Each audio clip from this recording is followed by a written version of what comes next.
Selamat sore. Kita kembali lagi ke acara fokus grup diskusi bersama Radar Bali, grup Jawa Pos.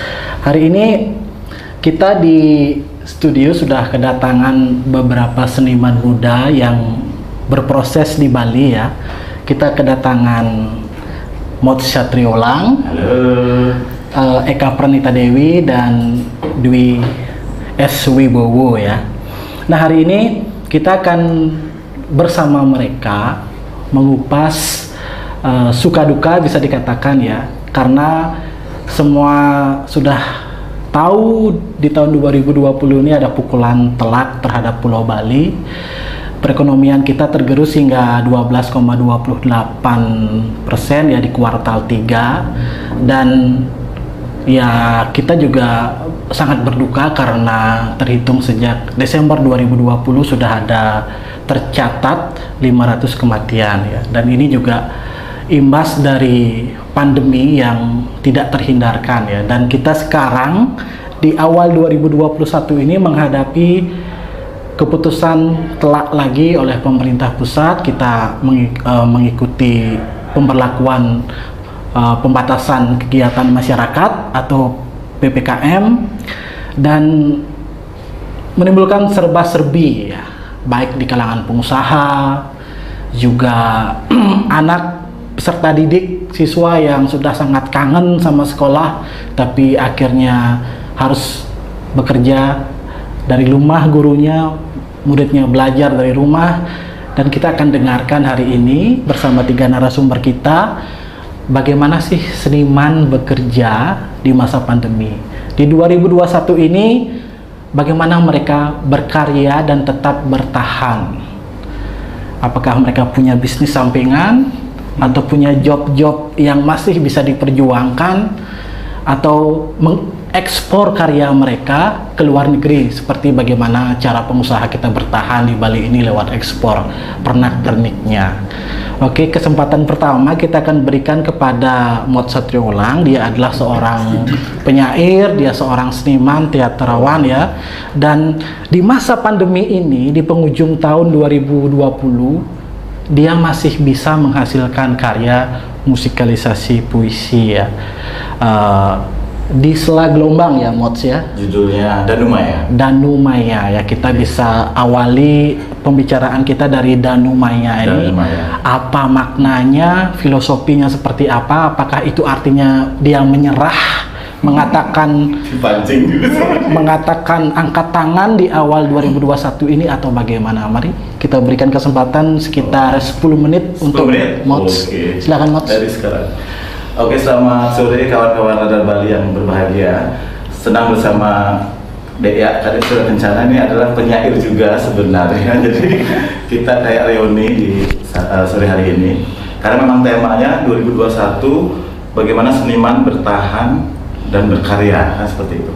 Kalau saya melihat memang pandemi ini pukulan bagi semua lini ya kehidupan, karena di saat ini benar-benar keangkuhan manusia itu digedor habis, ambruk, luluh lantak, dan kita ada pada posisi pause, maksudnya berhenti sejenak untuk, kalau kita bisa melihat, menggunakan momen ini untuk melihat, bercermin pada diri kita, pada kehidupan kita, pada proses yang mungkin lebih baik diawali dari diri sendiri ya, dari batin sendiri. Kemudian apakah capaian-capaian ataukah interaksi sosial bermasyarakat kita sudah benar, ataukah ada banyak hal yang ternyata memang harus kita berhenti sejenak gitu.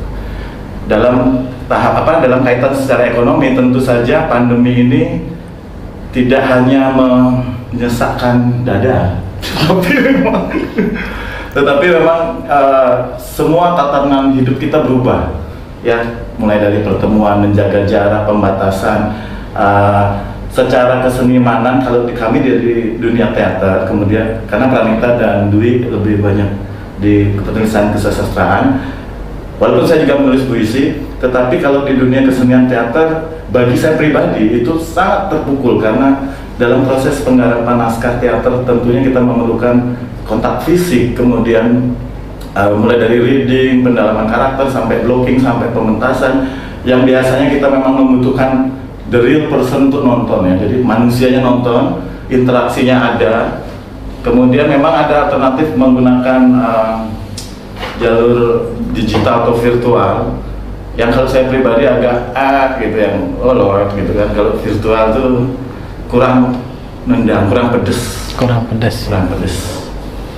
puas ya. Karena tepuk tangan penonton, reaksi dalam panggung yang live yang memang peristiwa dihadirkan tuh memang tidak bisa diulang atau diedit gitu kan. Kalau film kita bisa ulang lagi, kalau teater pertarungannya yang satu hit itu.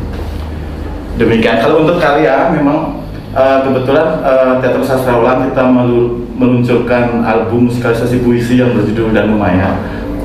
Karena kehantam ekonomi juga, saya kehabisan uang, kemudian tetapi kalau ini bisa diakalin di mana-mana orang pada virtual, jadi ya konsepnya albumnya dirilis secara virtual juga, menyesuaikan dengan kondisi. Secara pribadi saya sebagai seniman, tentunya inspirasi apapun proses kreatif itu sebenarnya tidak terlalu banyak berpengaruh pandemi atau tidak pandemi, karena memang yang lebih berpengaruh adalah proses interaksi sosial sebagai seniman, kemudian secara ekonomi itu yang luar biasa memukul. Demikian kira-kira. Oke, Semeton Radar Bali sebenarnya Mods ini kerja sampingannya itu di kapal pesiar. Kerja utamanya nyeniman ya. Jadi setelah dia pulang dari berlayar 6 bulan, 8 bulan, dia kembali ke tanah Bali, uang hasil jerih payahnya itu tidak dibelikan rumah, tidak dibelikan aset tanah, tetapi dibuang-buang untuk bersastra. Jadi dia juga bikin event sastra ulang ya.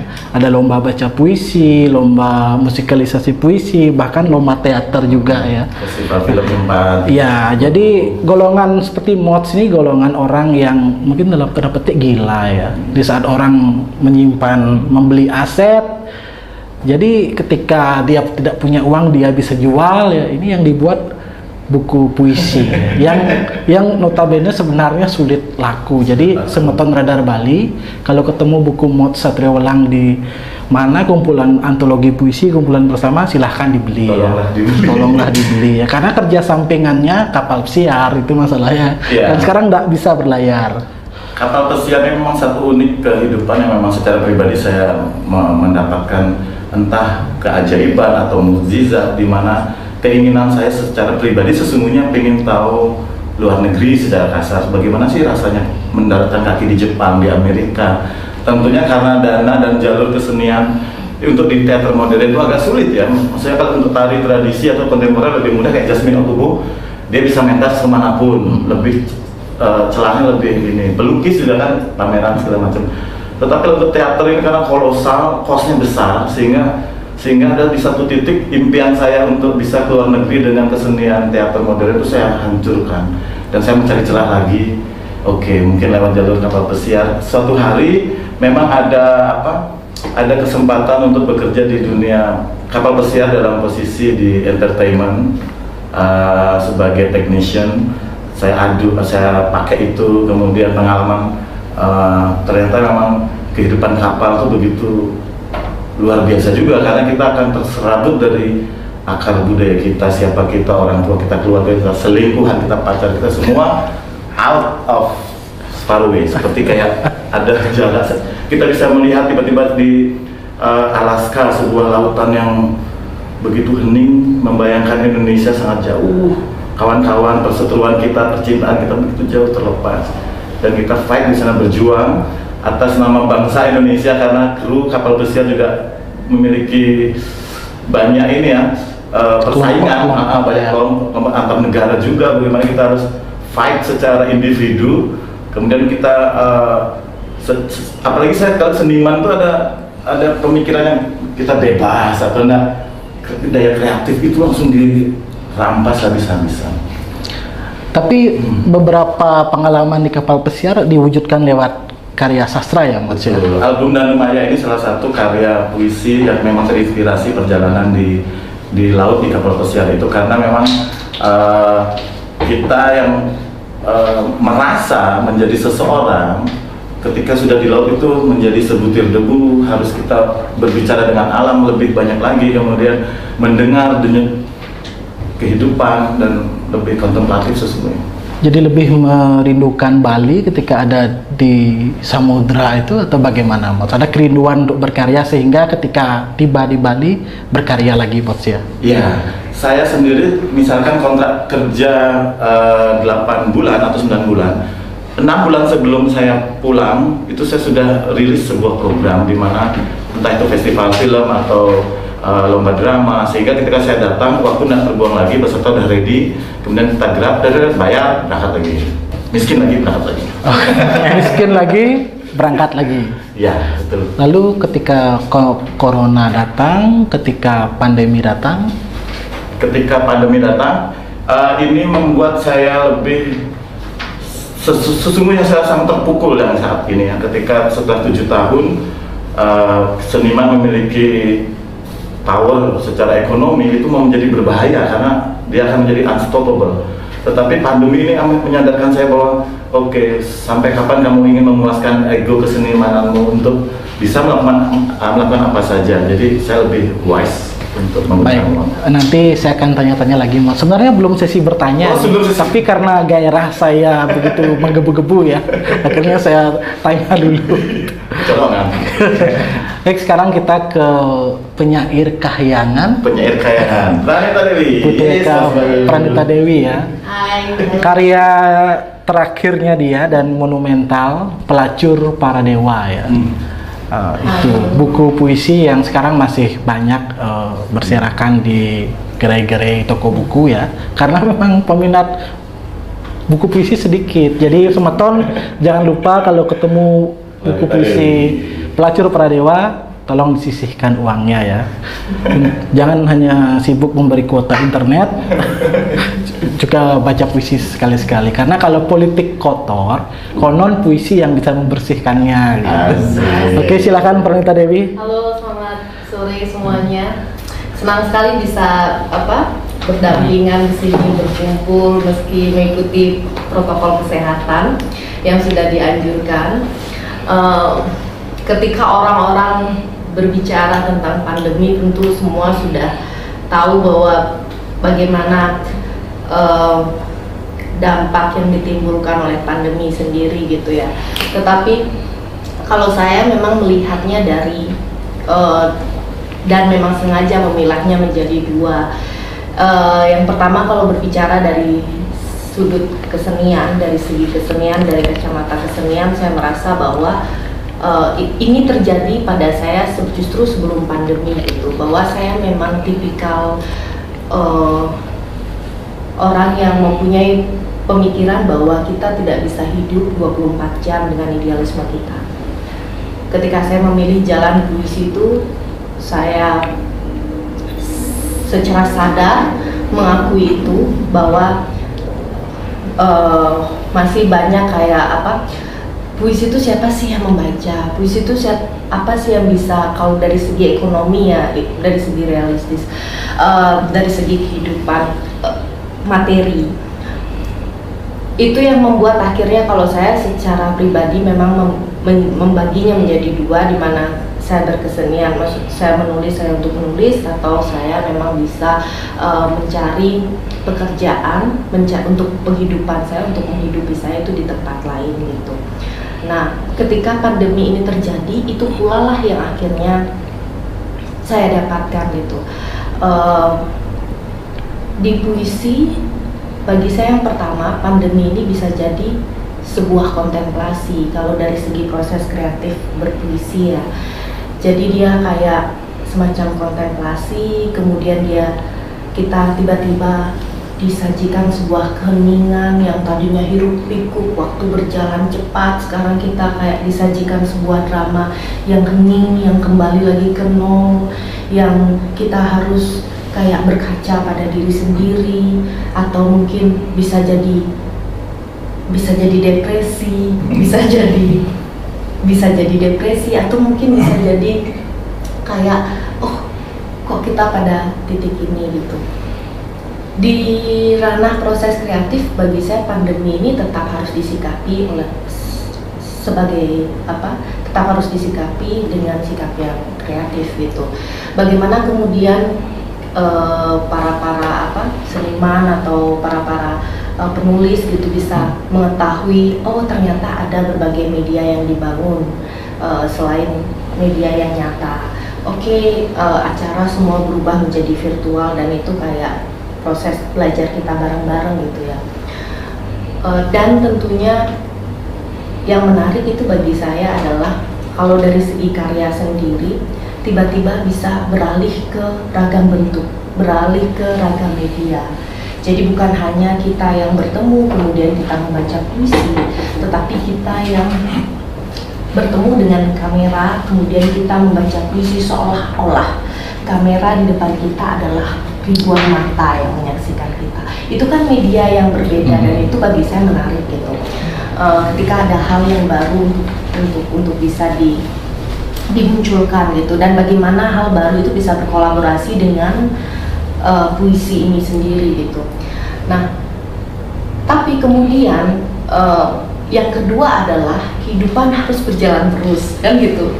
Kita kayak nggak bisa, oke, hari ini puisi, jadi kayak hari ini mau makan apa, apalagi kalau saya sudah jadi ibu ya, jadi memang harus fokus juga sama anak saya, dan banyak hal yang akhirnya bukan ini sama sekali bukan sikap sentimental atau sikap pesimistik sama puisi, tetapi bagi saya lebih kayak ke sebuah kesadaran dan bagi saya sih keberanian untuk mengakui bahwa oke, berdamai, oke, bahwa memang begini keadaan dan saya nggak bisa mencampur adukan itu gitu. Jadi ada saat saya di rumah yang saya harus jadi ibu, ada saat saya yang harus bekerja untuk memenuhi, untuk menghidupi, ada saat saya menulis puisi. Saya memang sengaja memilah-milahnya sih. Itu sih kalau dari saya. Baik, Semeton Radar Bali. Setelah ulasan dari Ibu Hosea ya, Ibu Hosea, jadi anak Pranita, cowok ganteng ya, namanya Hosea, ayahnya seorang pemusik. Kita akan berlanjut dulu ya, sebelum sesi tanya jawab kita akan berikan kesempatan kepada Ayah Tara Dwi S. Wibowo. Salah satu karyanya yang sudah dibukukan itu kumpulan cerita pendek Khotbah, yang nanti penasaran dengan sosok tamu kita, bintang tamu kita hari ini, nanti bisa di Google ya, ditanya Om Google, ketik nama mereka dan akan ada identitas mereka. Yang tertarik juga nanti bisa tanya langsung ke channel kita ya, bisa minta nomor telepon, mungkin beli buku, minta tanda tangan, boleh, silahkan. Akan menimbulkan kedekatan ya, ada hubungan khusus, dan mencintai sastra adalah mencintai kehidupan itu sendiri ya. Itu yang membuat sebenarnya seniman itu bisa bertahan, bisa berdamai dengan keadaan ya. Jarang ada seniman yang frustasi, enggak, karena mereka hidup memang dari pilihan menjadi seorang seniman memang diawali dengan kegigihan, diawali dengan sikap sadar bahwa seniman kurang mendapatkan tempat di republik ini. Itu terlalu wah. Baik, kita dengarkan penuturan dari Dwi S. Wibowo. Silahkan Dwi. Oke, selamat sore, terima kasih. Kalau sebenarnya dibandingkan dengan Mas Mods atau Pranita, saya sendiri 100% sebenarnya menggantungkan hidup itu pada kesenian sebenarnya gitu. Selain ya dulunya saya awalnya dari menulis puisi, kemudian menulis cerpen, dan kemudian sekarang saya lebih banyak bekerja di seni rupa sebenarnya gitu.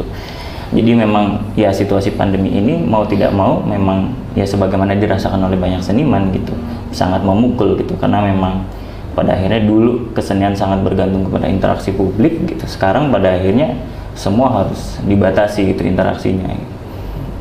Nah, sebenarnya kayak ketika saya mengawali dulu proses menulis itu kan sebenarnya adalah sebuah aktivitas yang sebenarnya individual gitu. Nah, pandemi ini juga sekaligus saya rasa mengembalikan saya pada situasi itu. Ketika sebelumnya saya bergeser bekerja di seni rupa itu, saya lebih banyak membuat pameran, kemudian berkunjung ke studio seniman, dan juga bertemu dengan banyak orang itu, pengunjung pameran, ngobrol satu persatu dan lain sebagainya. Tiba-tiba situasi pandemi datang, semua kegiatan pameran harus terpaksa dibatalkan karena memang tidak boleh membuat kerumunan publik. Akhirnya ya sudah gitu, kita mau berbuat apa gitu. Dan ternyata situasi itu memaksa kita, bahkan pada masa awal pandemi kita tidak boleh keluar rumah, sangat dibatasi aktivitasnya. Jadi kayak semacam kembali lagi mengunci pintu rumah dari dalam gitu, rasanya seperti itu. Tapi hal seperti itu memang menyiksa ketika sebelumnya kita bisa kemana-mana bebas. Dulu kita ketemu Mas Mot, ketemu Mbak Pranita, di mana bisa nongkrong di mana-mana bebas gitu sampai 24 jam gitu, sampai malam gitu. Tapi pada akhirnya kita harus mengunci diri, bertemu dengan diri sendiri, atau misalnya cuma dengan keluarga di rumah gitu, ngobrol itu saja, paling mengamati berita dari media. Itu pun juga pada waktu itu beritanya ya bisa dibilang menyeramkan gitu, akan seperti apa nih masa depan gitu. Bahkan bisa dibilang terutama di kesenian gitu, saya membaca beberapa analis dari internasional gitu, kayak situasi pandemi ini dibayangkan oleh misalnya ada satu orang kurator dari Inggris namanya Hans Ulrich Obrist. Dia menyebutkan, membuat sebuah analisa bahwa situasi pandemi Corona 2020 itu dia bayangkan sebagaimana situasi depresi ekonomi yang terjadi di Amerika tahun 1930-an gitu.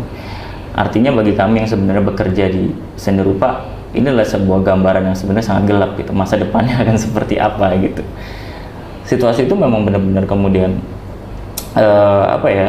shock iya gitu, membayangkan masa depan yang setitik cahaya pun sepertinya kita harus bersiasat nih, harus berbuat apa gitu. Apalagi ketika melihat banyak teman-teman yang di kesenian lainnya kemudian mulai mencoba melakukan adaptasi untuk bertahan hidup. Ada yang kemudian mulai mencoba membuat urban farming di rumahnya, bercocok tanam. Kemudian ada yang mulai beralih menjadi pengusaha berusaha beradaptasi dengan yang lainnya juga gitu, mencari penghasilan lainnya gitu.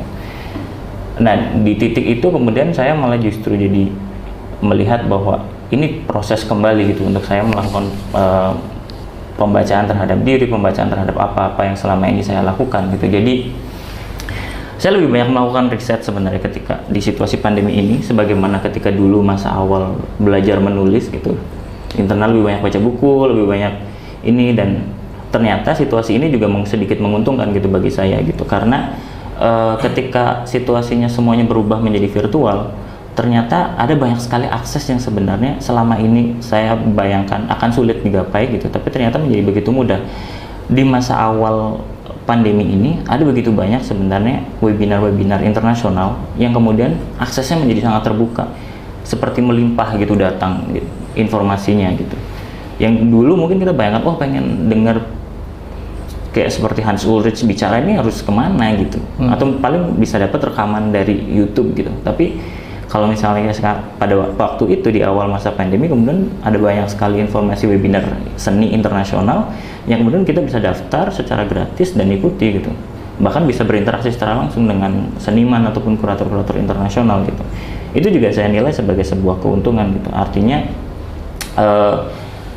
bahwa apa yang dulu kita lihat sebagai sebuah batasan, ketika seni atau situasi memaksa kita beralih ke wilayah virtual, ada celah-celah lain di mana kita bisa mengambil keuntungan, meskipun bentuk keuntungannya mungkin berbeda dari apa yang kita dapatkan dulu gitu. Itu sih mungkin ya gitu sementara. Baik, sementara negara Bali kita sudah dengarkan ulasan dari Dwi S. Wibowo ya. Ketiga narasumber kita hari ini sepakat ya bahwa selalu ada hikmah di balik mendung pandemi corona ini ya.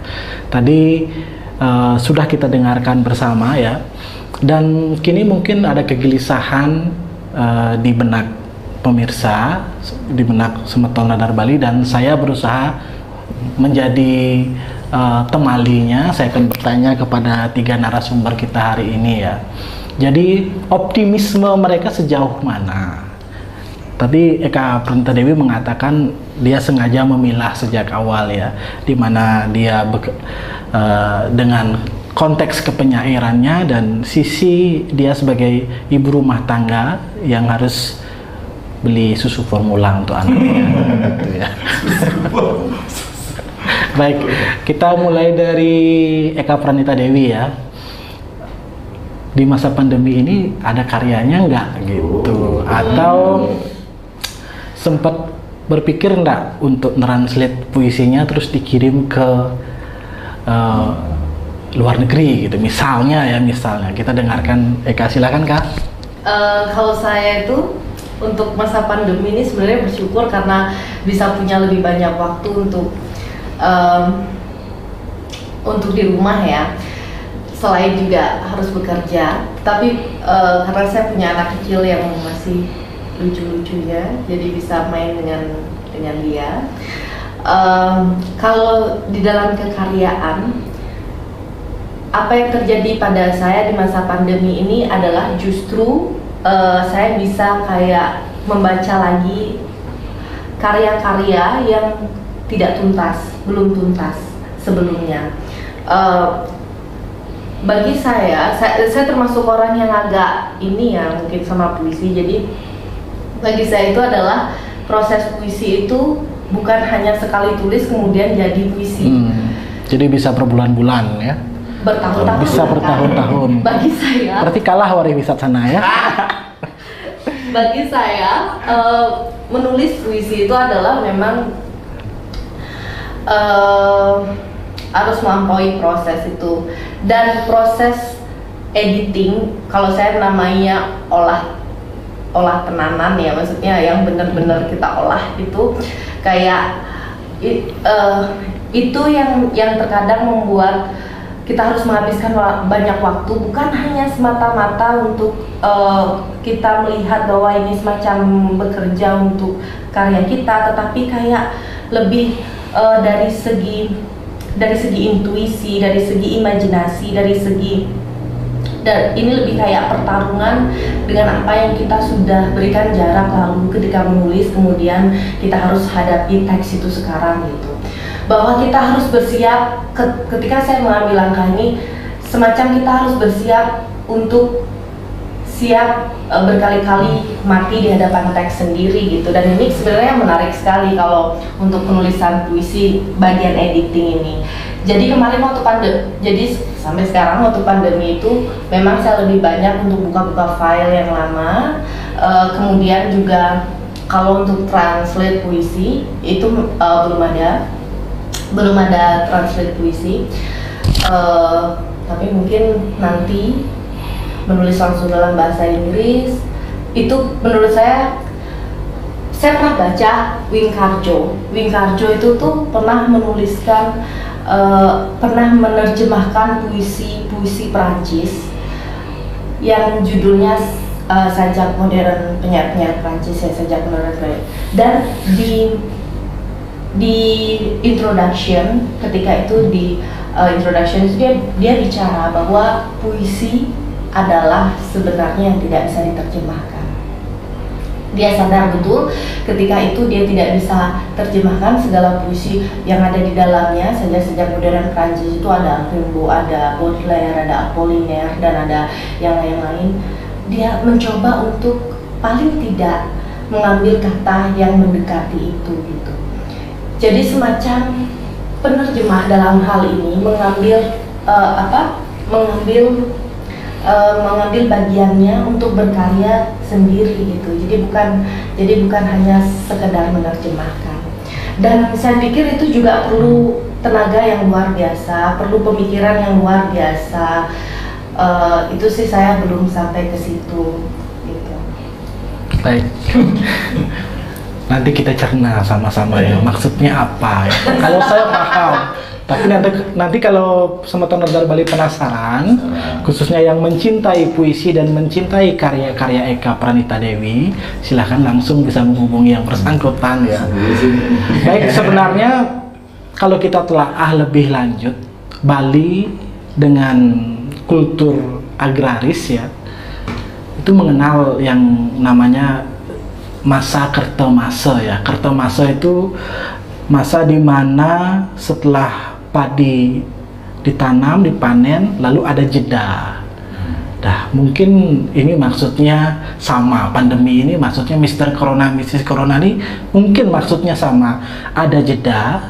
Jadi kultur tanah itu jadi subur dia ketika tidak ditanami padi, tapi ditanami kedelai, ditanami singkong, sehingga unsur hara tanah itu jadi bagus. Nah, mungkin maksudnya begitu terkait dengan pandemi di dunia ini ya, yang kotor-kotor, polusi udara dan sebagainya dibersihkan dulu. Sekarang sampah dikirim dulu sekarang ke Pantai Kuto supaya dibersihin. Setelah itu ada setitik harapan nanti untuk hidup yang lebih baik. Mungkin itu maksudnya ya. Dan nah, kita ke Mods Satrio Welang. Mods di Bali ada event Pesta Kesenian Bali, sudah 2 kali ini tidak berlangsung.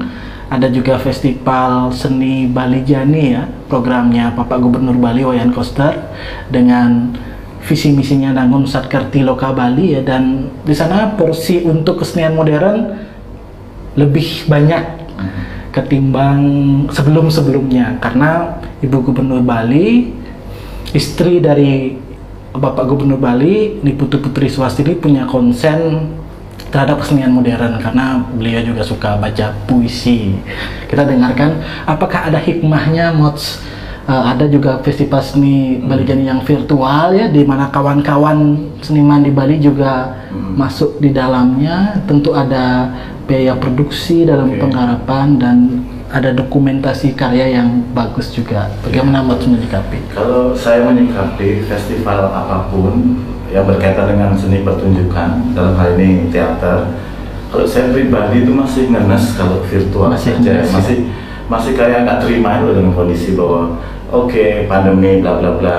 Tetapi sama kayak bioskop, kita sudah lama sekali nggak menonton bioskop, tetapi akhirnya ada solusi nonton bioskop jaraknya kan, duduk itu terjadi peristiwa menonton bioskop. Harapan saya memang kalau untuk pembacaan puisi divideokan oke, ya, apapun itu. Tetapi kalau untuk teater, saya tetap kekeh yang tidak hanya virtual, mungkin virtualnya bisa setelah direkam bisa di-upload di channel-channel media sosial. Cuman peristiwa teater itu bagi saya seyogianya tetap menghadirkan penonton yang ada di situ, sehingga dalam proses pembuat penampilannya itu memang live langsung, tidak ada cut, tidak ada editing untuk itu. Tetapi saya secara pribadi pun mengapresiasi pemerintah provinsi Bali yang memang luar biasa ya, dalam 2-3 tahun belakangan ini porsi buat kita kawan-kawan seniman kontemporer dalam panggung teater itu banyak banget. Dan itu kalau dibandingkan zaman kita dulu deh ya, 10 tahun 20 tahun susah sekali, jangankan dana deh ya, gedung aja susah kita ya nyari gedung, nyari dana apa itu, karena masa-masa 10-20 tahun lalu itu kita agak jauh dari birokrasi ya, jadi kayak kita ada di mana. Kemudian sekarang kebetulan ada Bu Putri di pemerintahan, kemudian akses tiba-tiba terbuka, tiba-tiba begitu banyak dukungan baik secara moral maupun secara finansial yang memang menjadi kunci berputarnya kegiatan untuk pemanggungan ini. Karena memang kalau untuk teater dibandingkan seni yang lain seperti kayak penulisan puisi ataupun seni rupa yang banyak bersumber pada individu, kalau kita di seniman teater jelas untuk kita hitungan real cost pementasan, jadi biaya untuk latihan, konsumsi sampai gedung bla bla bla sampai tiket. Jadi secara kasar pertanyaan tadi saya jawab, masih sedih kalau seandainya belum bisa tampil dengan penonton yang hadir di gedung itu. Jadi kita harus nyari solusi bagaimana strateginya, siasatnya, sehingga kalau di bioskop ada 50% kapasitas penonton, mungkin di teater bisa diberlakukan sama kan. Kemudian pementasan kita rekam, kita bisa virtualkan juga. Jadi ada 2 yang terjadi. Sebenarnya kalau sudah taat protokol kesehatan ya, ingat pesan ibu, ada cuci tangan, pakai masker, jaga jarak. Sebenarnya tidak ada alasan untuk takut ya, apalagi kita sudah artinya taat ya, dan Bali tingkat ketaatannya luar biasa 96,6 ya, dan itu diapresiasi oleh pusat. Jadi harapan dari Mods Satrio Welang, mungkin ada semeton nanti yang mendengar dari pihak birokrasi ya, bisa nggak kayak bioskop? Kayak bioskop Pak? Ya, 50% penonton, tipis-tipis. untuk sementara mungkin tiketnya didiskon dulu Oh. 50% aja Bu, tetapi Pemprov yang nalangi lagi 50% itu Iya, misalnya. Misalkan. Jadi mods ini sudah sangat merindukan riuh tepuk tangan penonton. Ya, karena memang itu yang hilang dari ketika pandemi ini kan kita totally work from home dan memang tetapi don't take me wrong, maksudnya saya tidak bermaksud untuk menolak upaya-upaya pembatasan segala macam karena memang inilah kondisinya memang itu kan menjadi sebuah harapan dalam kita seniman panggung ketika sudah menjadi virtual itu kayak apa ya kayak pacaran tapi nggak ada tidak gitu misalkan nggak ada cium-ciumnya itu jadi kayak sambalnya kurang lombok ternyata kalau makan sambal lomboknya 10 jadi dia kalau nonton teater tepuk tangan paling keras kawan itu yang kita rindukan seperti sentuhan energi. Jadi sebenarnya Festival Seni Bali Jani itu melahirkan banyak ini ya ketertarikan dari audiens dan mereka ingin juga berproses dalam hiruk pikuk dunia teater di Bali ya. Nah nanti mungkin ini bisa dipertimbangkan oleh Bapak Ibu yang memegang kebijakan nanti apa solusinya karena ketakutan saja tidak cukup untuk mengatasi pandemi ini. Kita harus berani tetapi dengan terukur seperti yang disampaikan tadi ya. Pola hidup kita sudah berubah dan kita bisa menyiasatinya. Kalau semua disiplin saya pikir why not ya. Nah, baik, kita akan dengarkan ulasan lagi dari Dwi S. Wibowo. Istri ayah Tara ini adalah seorang seniman lukis, Citra Sasmita ya. Mungkin Anda akrab dengan lukisannya dan untuk mendukung Dwi mungkin bisa dikoleksi satu lukisannya, mungkin 2 atau 3. Nanti yang tertarik bisa langsung hubungi Citra Sasmita lewat Facebook dan Dwi S. Wibowo juga lewat media sosialnya. Silakan Dwi. Apa nih aku? Iya. Pertanyaannya begini, 2021 ini Mas gimana optimismenya? Karena di 2020 kan Mas bilang ada yang di cancel satu kan untuk event seni rupanya. Tentu di 2021 ini tantangannya lebih berat. Nah, bagaimana itu? Apakah bisa mungkin lewat virtual atau bagaimana? Atau mungkin ada hal lain yang dilakukan supaya bisa bertahan dan tetap berkarya ya? Karena Bali ini sangat berharap dari Dwi S. Wibowo, Dewi dan Mod Satrio Ulang ke depannya ya regenerasi. Silakan Mas. Ya, ya kita harus tetap optimis dong untuk menatap 2021, apalagi kalau kita berefleksi pandemi ini sudah hampir 1 tahun gitu, waktu yang tidak sebentar gitu. Artinya ke depan kita memang harus melakukan banyak siasat sebenarnya, dan siasat-siasat itu kalau kita mau lihat juga sebenarnya sudah dilakukan gitu sejak tahun 2020 oleh banyak institusi lah sebenarnya gitu. Sama misalnya gini, pameran gitu. Di Bali mungkin tidak begitu banyak pameran yang dibuka untuk umum gitu, tapi saya ingin memberikan satu contoh sebenarnya. Di Jogja itu ada pameran namanya Art Jog yang yang intensitas kunjungannya di situasi normal itu bisa mencapai 100.000 orang itu untuk dalam jangka waktu 1 bulan, artinya lebih dari 3.000 orang per hari. Nah, ketika situasi ini terjadi pandemi, mereka awalnya mau membatalkan itu penyelenggaraannya, tapi ternyata dengan dukungan pemerintah pusat akhirnya mereka tetap menjalankan itu dengan berbagai siasat, artinya mengikuti protokol kesehatan. Nah, itu juga sedikit memberikan keuntungan gitu, dalam artian seperti ini, ketika kita melihat sebuah pameran dengan 3.000 orang per hari, kita bisa bayangkan bagaimana kita melihat karya. Artinya ada desak-desakan, ada apa namanya? Berjubel. Iya, berjubel, dan kemudian ada kita ketika baru melihat karya, kemudian sudah ada orang di dekat kita, terpaksa geser lagi, pindah lagi gitu. Artinya kita tidak punya waktu yang secara intensif untuk melakukan refleksi dalam melihat karya. Nah, interaksi diri dengan karya juga pada akhirnya berkurang di situasi itu. Nah, kemudian Arjok melakukan siasat dengan membuat semacam penjadwalan kunjungan gitu. Penjadwalan kunjungan per 2 jam mereka melakukan mengizinkan sekitar, kalau tidak salah 60 atau 100 orang untuk kapasitas gedung berlantai 3 selama 2 jam dengan pendaftaran terlebih dahulu. Artinya ada submisi dengan persyaratan harus ada, kalau pengunjung dari luar kota harus ada surat keterangan rapid test dan lain sebagainya. Dengan proses juga memang jadi merepotkan ketika membuat pameran itu, karena per 2 jam itu sendiri panitia harus melakukan clearing area gitu dengan desinfektan dan lain sebagainya. Tetapi sedikit keuntungannya adalah itu, bagi publik, mereka sendiri punya intensitas yang tinggi untuk melihat karya secara langsung dan juga berinteraksi dengan karya gitu.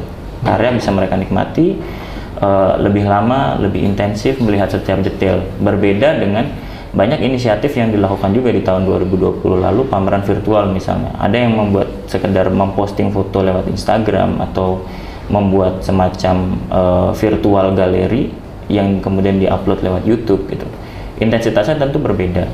Lukisan berukuran 2 meter ketika dia berubah menjadi sekedar foto di layar HP atau di layar laptop tentu berbeda sensasinya. Belum lagi teksturnya, banyak hal yang tidak bisa kita lihat sebenarnya dari sebuah karya seni gitu melalui virtual. Tetapi balik lagi, persoalan itu kemudian harus kita lihat ke banyak aspek gitu. Seperti pameran virtual misalnya, bisa jadi dia tetap dilangsungkan karena ada faktor-faktor pertimbangan market misalnya gitu. Dalam artian ada banyak kolektor yang sekedar melihat foto cukup untuk membeli karya gitu.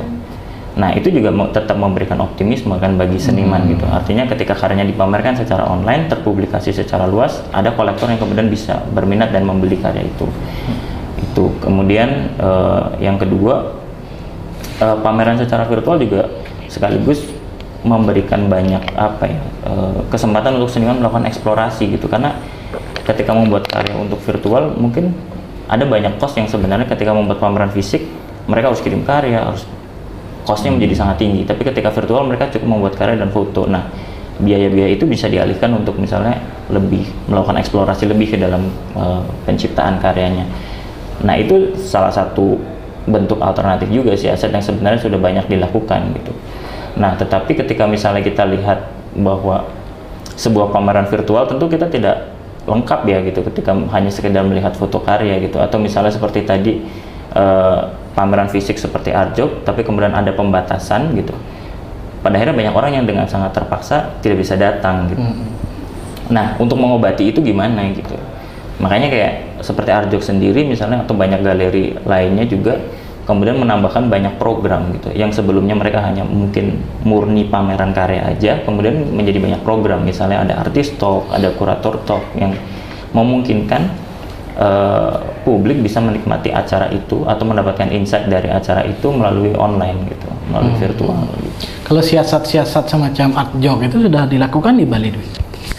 Kalau di Bali ada sebenarnya beberapa galeri memang melakukan pembatasan, dalam artian kunjungan memang dibatasi by appointment, artinya pengunjung sebelum datang harus menelpon terlebih dahulu, memang jumlahnya juga dibatasi, dan galeri juga memang ya sebagaimana anjuran pemerintah gitu menyiapkan sarana prasarana kesehatan itu.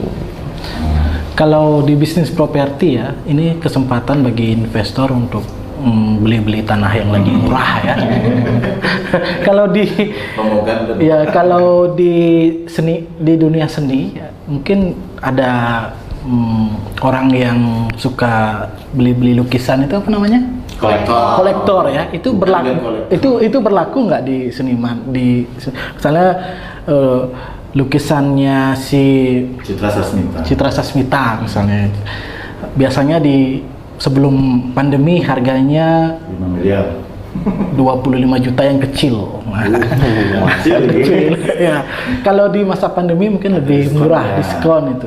Ada nggak kolektor itu melakukan upaya-upaya itu? Karena karya seni khususnya lukisan itu kan sudah menjadi investasi tersendiri ya.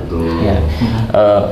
Ya kalau aku tidak cerita di karyanya Citra ya, tapi di banyak obrolan ataupun di semacam ya talk online gitu, ada beberapa galeri yang kemudian mereka bercerita juga pengalaman ketika di situasi seperti ini mereka membuat pameran, kemudian kolektor datang tertarik, dan ya selalu muncul pertanyaan misalnya ada nggak gitu diskon pandemi gitu, diskon corona ada nggak, harga corona gitu istilahnya gitu.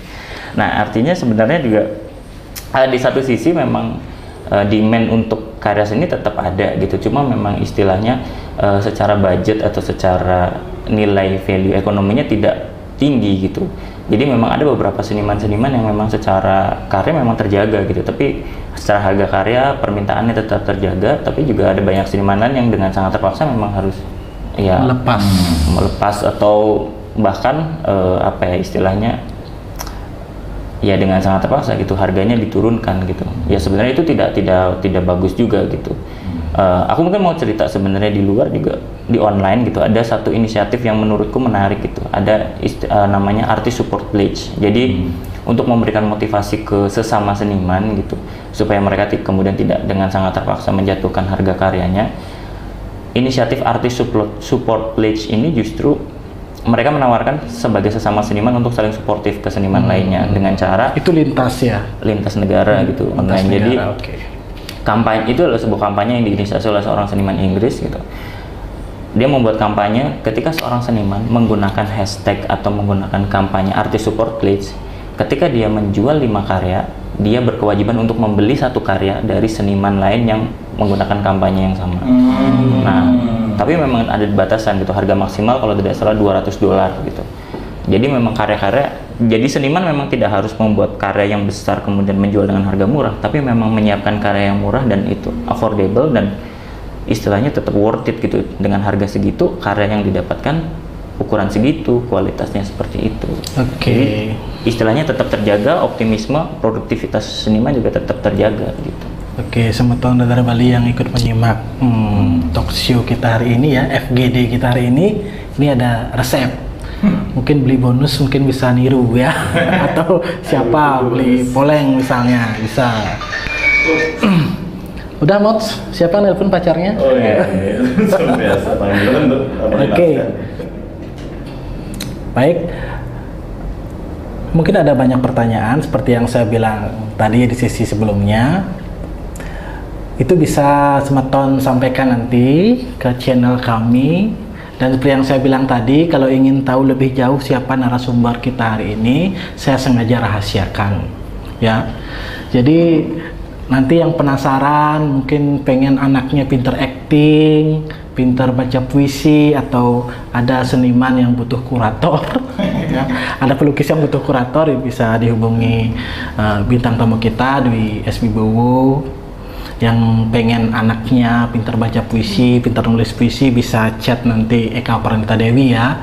Dan yang pengen anaknya pede, percaya diri menghadapi kehidupan ini ke depan ya, bisa menghubungi Mots Satrio Welang ya. Oke, Semeton Nadar Bali, FGD kita hari ini akan kita tutup. Tapi sebelumnya bisa saya simpulkan ya, kalau pilkada saja tidak virtual, sebenarnya event-event seni juga bisa, asalkan ingat pesan ibu, cuci tangan, pakai masker, dan jaga jarak ya. Disilang-silang nanti kalau ada pentas seni itu. Dan nanti narasumber kita hari ini semua optimis menghadapi tahun 2021, tahun kerbau logam ya. Kerbau bukan berarti malas, enggak. Di Bali loh pemenang kita. Di Bali ini banteng, perkasa, kerbau perkasa. Jadi kita hadapi 2021 nanti dengan perkasa, dengan optimisme yang tinggi, dengan karya-karya baru nanti yang lebih bergelora dari tahun-tahun sebelumnya. Oke, terima kasih. Semeton sareng sami. Sampai jumpa di kesempatan berikutnya. Selamat sore.